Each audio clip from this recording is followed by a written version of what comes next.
கேட்கலாமே வேணாம எழுப்பா ஆடியோவில் வந்து சொல்லியிருந்தீங்களா இந்த மாதிரி இட்லி வந்து நாங்கள் வந்து அப்போ கஷ்டப்பட்டோங்கிற மாதிரி இட்லி வாங்க காசு இல்லாமல் இது பண்ணுற மாதிரி நீங்கள் அப்போவே டேரக்டராக இருக்கும்போது அது எப்படி அது என்ன அப்படிங்கிற மாதிரி நீங்க ஸ்பீச் பாத்தீங்களா?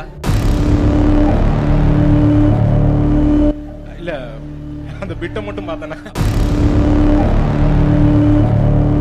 நீங்க ஸ்பீச் பாத்தீங்களா? இல்லை அந்த பிட்டை மட்டும் பார்த்தேன்னா. அதை மட்டும் கட் பண்ணி போட்டு. இல்ல நான் பிறந்தது 83ல. அப்பா டைரக்டர் ஆனது வந்து 91ல தான். இந்த ஒரு 8 வருஷம் வந்து கொஞ்சம் வறுமை தான்.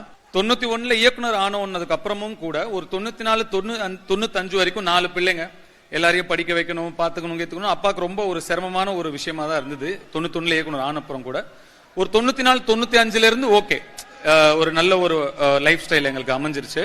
இருந்தாலும் நீங்க சின்ன வயசுல நீங்க அம்மா கிட்டயோ பாட்டி கிட்டயோ அப்பா கிட்டயோ போய் எனக்கு காசு கொடு, அது சாப்பிடணும், இது சாப்பிடணும், அங்க போகணும், இங்க போகணும் கேட்டா உடனே அவங்க கொடுத்துடவும் மாட்டாங்க இல்லையா? அதுவும் எஸ்பெஷலி கொஞ்சம் பட்ஜெட் வச்சு குடும்பம் நடத்துறவங்க அவ்வளவு ஈஸியா நம்மளால கொடுத்துட முடியாது. நாங்க 4 பேருமே கூட வீட்டுல வந்து வீட்டோட சிச்சுவேஷனை புரிஞ்சுக்கிட்ட குழந்தைங்க தான்.